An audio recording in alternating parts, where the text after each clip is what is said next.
Yun o. Ayos ba kayo? You want that?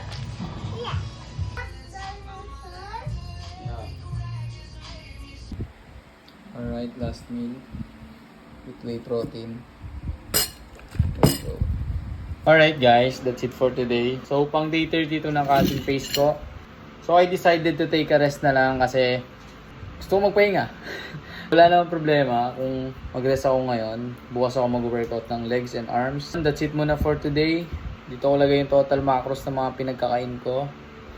And thank you rin po pala sa lahat na nanonood ng daily vlogs natin. So yun, that's it for today. Pang day 32 ng cutting pace. See you tomorrow. Leg day and arms. Peace.